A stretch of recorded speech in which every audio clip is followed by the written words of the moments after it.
Hi everyone, welcome or welcome back to my channel. I hope you all are doing good and you all are studying well if you are a student and studying for any exam. So today was the day 5th of completing my NEET syllabus in 100 days. तो today I woke up at 8 a.m. and पढ़ना मैंने 9 बजे से start किया and आज की मेरी to do list में टोटल 5 लेक्चर्स थे। बॉटनी के दो, बाय द वे आज मैंने नया चैप्टर स्टार्ट किया था तो बॉटनी के मैंने दो लेक्चर्स मॉर्निंग में किए इन 3 आवर्स फ्रॉम 9 to 12। और फिर मैंने फ़िज़िक्स के 2 लेक्चर्स किए और फिर एंड में मैंने केमिस्ट्री का 1 लेक्चर किया। मैं केमिस्ट्री में बहुत पीछे हूँ, I just hate physical chemistry because मेरा बहुत टाइम वेस्ट हुआ फिज़िकल केमिस्ट्री की वजह से। I just hate this portion of chemistry, इससे ईज़ी तो फिज़िक्स है मेरे ख़्याल से। मेरा फिज़िक्स हो गया था बट अब लगता है physics is easy and easy to understand, तो अब मुझे फिज़िकल केमिस्ट्री का फ़ोबिया हो गया है। जब भी मैं फिज़िकल केमिस्ट्री पढ़ती हूँ तो उसके बाद सर दर्द होना इज़ कंपल्सरी। दैट्स वाई मैं लास्ट में फिज़िकल केमिस्ट्री पढ़ना प्रेफर करती हूँ। तो सारे लेक्चर्स ख़त्म करके मैं रिवीजन करने लगी। पहले मैंने केमिस्ट्री का ही रिवीजन किया फिर फिज़िक्स का, because according to my test planner मुझे कल मतलब वेडनेसडे को टेस्ट देना था, तो उसी की प्रिपरेशन करनी थी। मैंने जो पहले टेस्ट दिया था तब वो मैंने अच्छे से नहीं दिया था। आई मीन तब मुझे बार-बार टेस्ट से उठना पड़ा, लाइक प्रॉपर मुझे याद ही नहीं है कितना टाइम लगा था मुझे टेस्ट देने में। प्लस मैं टाइमर ऑन करना भी भूल गई थी और मैंने तब टेस्ट एनालिसिस भी नहीं किया था। मैंने सिर्फ बायो का किया था, ज़ूलॉजी और बॉटनी का मैंने टेस्ट एनालिसिस किया था और फिज़िक्स एंड केमिस्ट्री में मैंने बिल्कुल भी नहीं किया था कुछ, सिर्फ टेस्ट दिया था। उसके बाद में मैंने देखा भी नहीं, सिर्फ स्कोर चेक किया था एंड उसके बाद में मैंने देखा भी नहीं कि कौन सा क्वेश्चन गलत हुआ था एंड मैक्सिमम मार्क्स मुझे उसी में गिरे थे। बायो में तो मुझे अच्छे मार्क्स आए थे। टोटल मैंने स्कोर किया था 500 एंड समथिंग, वो मुझे अभी याद भी नहीं है and it's one of the biggest mistake कि मैंने नोट करके नहीं रखा। वीडियो में मैंने दिखाया होगा बट मुझे तो वो पता भी नहीं मैंने कहाँ पे दिया था वो टेस्ट, किस पेपर पे दिया था, कौन सी रजिस्टर पे दिया था।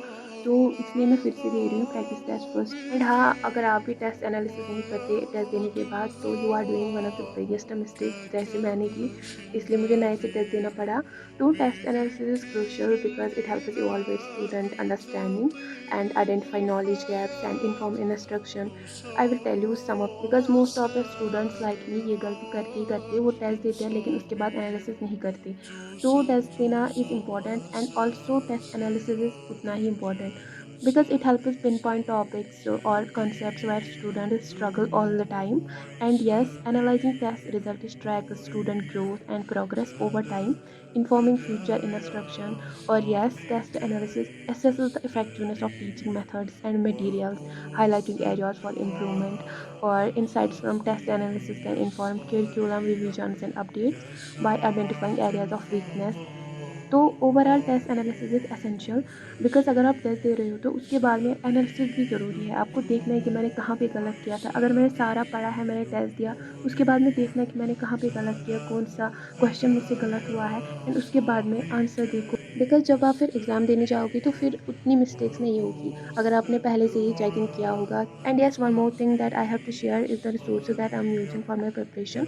तो for bio I use NCERT, जो सब भी यूज़ कर रहे होंगे बिकॉज़ इट्स अ 90%। और मैं यकीन 2.0 की सारी डीपीपीज़ करती हूँ प्लस असाइनमेंट्स। और मैं यूज़ कर रही हूँ एनसीईआरटी फिंगर टिप्स, जो बहुत ही अच्छी बुक है, एनसीईआरटी ओरिएंटेड है एंड डायग्राम्स भी बहुत अच्छे से प्रोवाइडेड है। And I am using 37 year MTG PYQ वाली बुक। और for physics and chemistry I am doing all the questions provided in Yakeen 2.0 batch और 37 year PYQs plus NEET champion और एनसीईआरटी। तो यही बुक्स है जो मैं अभी यूज़ कर रही हूँ, ज़्यादा कुछ मैं यूज़ नहीं कर रही and I think it's more than enough. Now it is time to answer some of your comments, जो कि जेन्युइन कमेंट्स है like questions.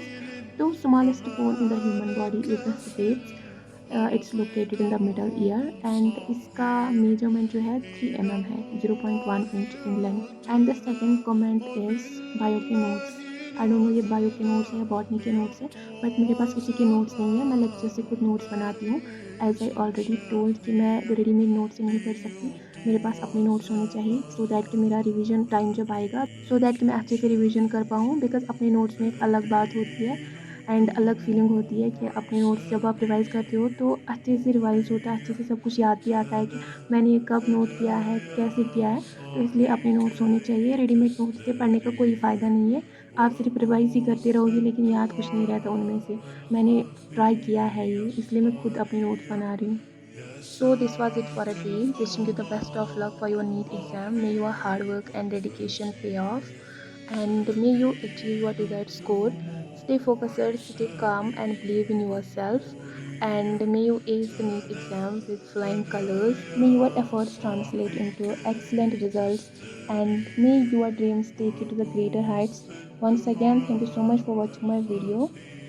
If you are new to my channel, then take a little bit of time and subscribe to my channel. It won't take you so much time to subscribe. So once again, thank you.